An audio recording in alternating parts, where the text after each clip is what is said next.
Train की sleeper bogie में अचानक से तलाकशुदा पति पत्नी करीब 5 साल के बाद मिलते हैं।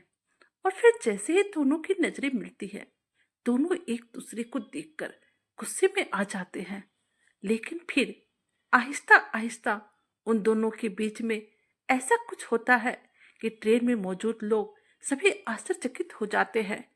ठंड के मौसम के कारण दोनों एक ही सीट पर रहते हैं, लेकिन जैसे ही रात होती है, वह दोनों एक दूसरे के साथ ट्रेन की स्लीपर बोगी में सभी लोग अपनी अपनी सीट पर बैठे हुए थे। ऊपर वाली सीट पर पवन भी बैठा हुआ था कि अचानक से उसकी नजर नीचे की सीट पर गई, जहां पर उसने अपनी पत्नी पल्लवी को देखा। पहले तो उसे विश्वास नहीं हुआ यह पल्लवी ही है, क्योंकि पवन और पल्लवी का तलाक 5 साल पहले हो चुका था। और आज इतने दिनों के बाद ट्रेन में अचानक से पवन ने पल्लवी को इस हालत में देखा।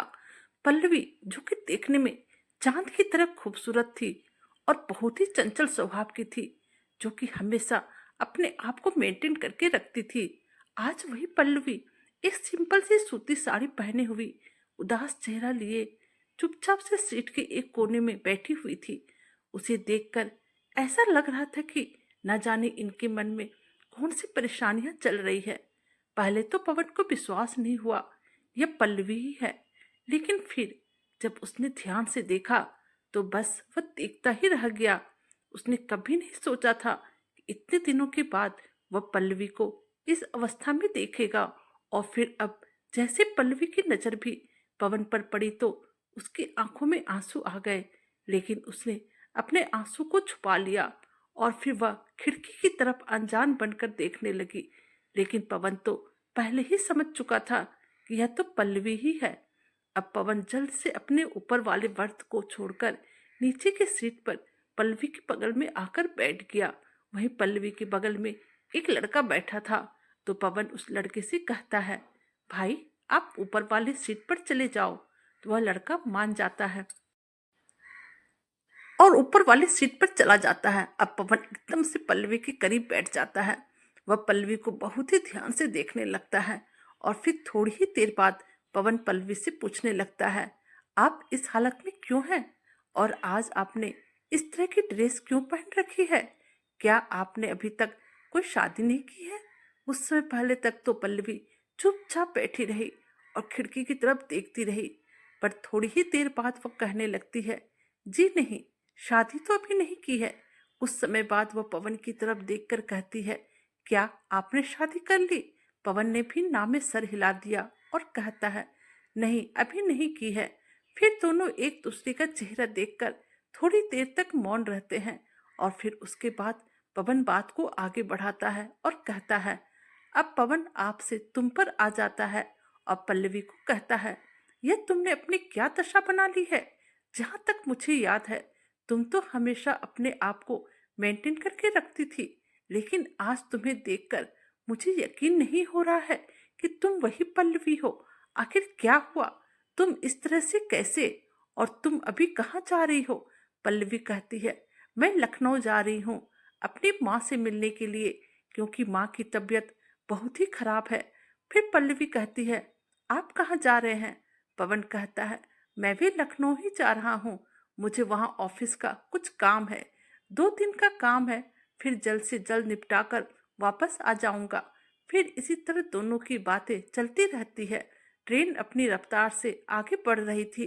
अभी वह दोनों बातें कर ही रहे थे कि उसी वक्त चाय बेचने वाला वहां पर चला आता है और उन दोनों को देखते ही कहता है, मैडम चाय पी लीजिए। पल्लवी कहती है, नहीं मुझे चाय नहीं चाहिए। पवन कहता है, क्यों पल्लवी, तुम्हें तो चाय बहुत ही ज्यादा पसंद थी, फिर तुम चाय क्यों नहीं पी रही हो? पल्लवी कहती है, पहले पसंद थी पर अभी पीने का मन नहीं करता है। पवन कहता है, तुम तो पहले कभी भी चाय के लिए मना नहीं करती थी। चाय वाला कहता है, मैडम पी लीजिए ना, चाय बहुत ही अच्छी है। पवन भी पल्लवी को चाय पीने के लिए बार बार कहता है और यह भी कहता है, अगर तुम नहीं पियोगी तो फिर मैं भी नहीं पीऊंगा। बार बार पवन के जोर देने पर अब पल्लवी कहती है, ठीक है चाय पीऊंगी, लेकिन पैसे मैं दूंगी। पवन कहता है, कोई बात नहीं, तुम ही दे देना बाबा। अब पल्लवी चाय वालों को 2 कप चाय बनाने के लिए कहती है और फिर 1 कप चाय अपने तलाकशुदा पति पवन को देती है और एक खुद लेकर पीने लगती है। चाय पीने के बाद फिर से दोनों बातें करने लगते हैं। तो पवन कहता है, तुम पहले कितनी चंचल थी, पर आखिर अभी ऐसा क्यों अपने आप को कर लिया है। पल्लवी ने अपने पर्स में से पैसे निकालकर चाय वालों को दिए और उसके बाद कहती है, मैंने एक प्राइवेट स्कूल में पढ़ाना शुरू कर दिया है। महीने के मुझे 10,000 मिलते हैं और अब मैं भी कमाने लगी हूँ। पवन कहता, जिस समय मैं डाइवोर्स हो रहा था उस समय तुमने बहुत बड़ी गलतियां कर दी, क्योंकि डाइवोर्स के टाइम में जज साहब ने मुझे तुम्हें 30 लाख रुपए देने के लिए कहा था, लेकिन तुमने वो पैसे नहीं लिए। काश अगर तुम पैसे ले लेती, आज तुम्हारा खुद का स्कूल होता। पल्लवी कहती है, अगर मैंने आपसे पैसे ले लिए होते और स्कूल चलाती तो मेरा ईमान बार बार मुझे यही कहता कि मैं इस पैसों पर पल रही हूँ। बार बार मेरी आत्मा मुझे धिक्कारती कि मैंने तुम्हारा फायदा उठाया और यह मुझे बिल्कुल मंजूर नहीं था। पवन कहता है, कोई बात नहीं, चलो ठीक है, जो हुआ सो हुआ। और तुम्हें पता है मेरे साथ भी एक अच्छी बात हुई है। मैंने पीना बिल्कुल छोड़ दिया है और किसी को तकलीफ देना भी छोड़ दिया है, लेकिन मैं अब बहुत ही पछता रहा हूँ। काश मैंने अपने आप को पहले सुधार लिया होता तो आज मेरा यह हाल नहीं होता। पल्लवी कहती है, शायद हमारी किस्मत में यही लिखा था। मैं उस समय आपको कितना समझाती थी, परंतु आपने मेरी एक बात भी नहीं सुनी। फिर पवन कहता है, पता नहीं उसमें मुझे तुम्हारी सारी बातें गलत ही लगती थी और मुझे लगता था कि मैं जो कर रहा हूँ बिल्कुल सही कर रहा हूँ और अब मैं बहुत ही पछता रहा हूँ। काश मैं पहले अपने आप को सुधार लेता तो आज ये हाल ना होता। पल्लवी कहती है, शायद हम दोनों के नसीब में यही लिखा था। फिर पल्लवी कहती है, गलती मेरी भी थी, मुझे आपको थोड़ा समय देना चाहिए था, अपने आप पर संयम बनाकर रखना चाहिए था, आपको सुधरने का एक मौका देना चाहिए था। अच्छा छोड़ो ये सब बातें और बताओ, माँ कैसी है। अब पवन के आंखों में आंसू आ गए और वह कहने लगा, माँ के बारे में मत पूछो। जब से तुम गई तब से माँ बस तुम्हें एक ही बात कहती थी, जाओ जाकर बहू को ले आओ। लेकिन उन्हें कहाँ पता था कि तलाक हो जाने के बाद पत्नी घर पर नहीं आती है, और अगर घर पर आना ही होता तो फिर तलाक ही क्यों लेती। फिर थोड़ी देर पवन चुप रहा, फिर कहने लगा, माँ को मरे हुए बहुत समय हो गया है।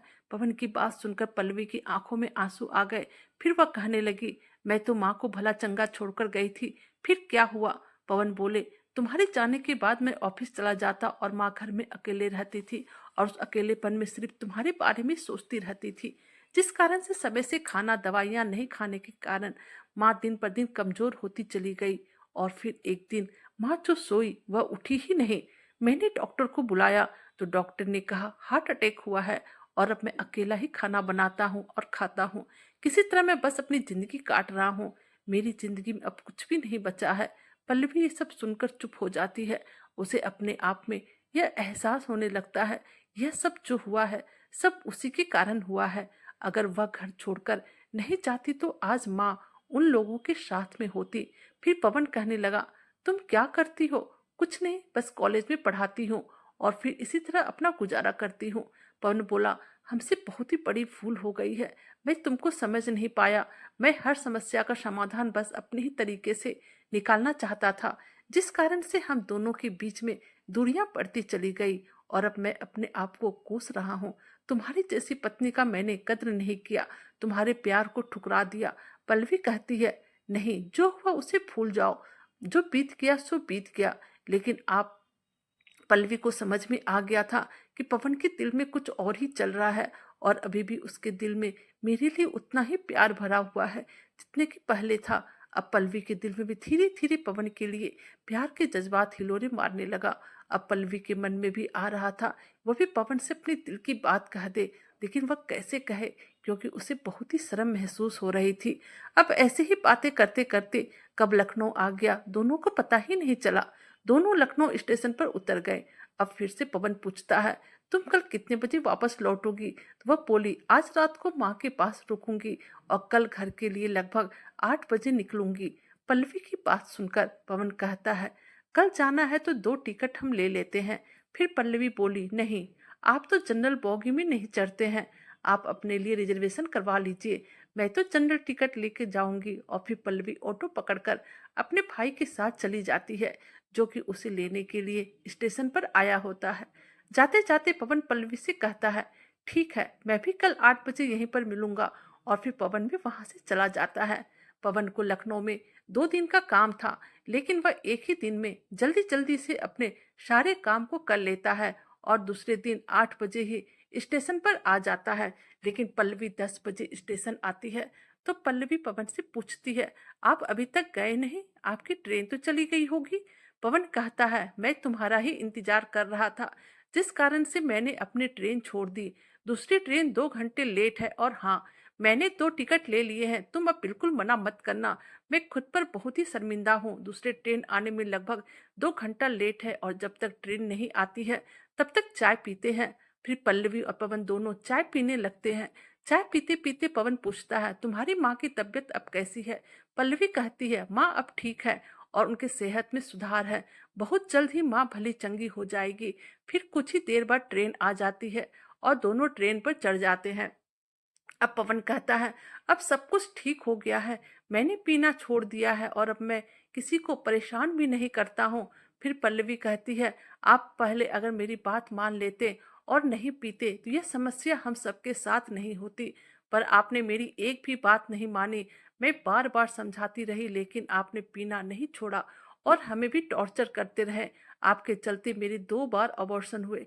आज हमारे बच्चे बड़े होते, बड़ा बच्चा 8 साल का और छोटा 6 साल का होता। यह सब सुनकर पवन का दिल भर आया। वह कहने लगा, मुझसे बहुत ही बड़ी भूल हुई है और मुझे इस बात का पछतावा जीवन भर रहेगा। पल्लवी भी यह सब बातें करते करते रोने लगती है और पवन के कंधों पर अपना सर रख देती है। उसके दिल में आज तक जितने दर्द थे, सब आज उसके आंखों से आंसू बनकर बाहर निकल रहे थे। आज वह अपना सारा दुख दर्द पवन के कंधों पर सर रखकर भुला देना चाहती है। और अब जहाँ पर पल्लवी को उतरना था, वह स्टेशन आ चुका होता है। लेकिन अब पल्लवी को वहां पर उतरना नहीं था। वह अपना मन बना चुकी थी। उसे अब नया सफर शुरू करना था। अब पल्लवी पवन से कहती है, अब हमें मिलकर नई जिंदगी जीनी है। अब मुझे इस स्टेशन पर नहीं उतरना है और अब मैं सिर्फ अपना ससुराल जाना चाहती हूँ। मुझे आपके साथ चलना है। पल्लवी की बात सुनकर पवन के चेहरे पर खुशी की लहर दौड़ जाती है। अब पल्लवी और पवन दोनों ही खुशी खुशी घर पहुंचते हैं और फिर दूसरे ही दिन एक मंदिर में जाकर शादी करते हैं, क्योंकि उनका तलाक हो गया था। शादी करने के बाद अब वह पति पत्नी हो गए थे, लेकिन वह दोनों तलाक के बाद पहली बार ही मिलते हैं। तो आहिस्ता आहिस्ता दोनों में फिर से वही वाला प्यार आ जाता है, जो कि उन दोनों में शादी के टाइम में था। क्योंकि उन दोनों ने गुस्से में तलाक लिया था, पर उन दोनों को यह नहीं पता था कि आने वाले जीवन में तलाक के बाद कितनी कठिनाइयों को झेलना पड़ सकती है।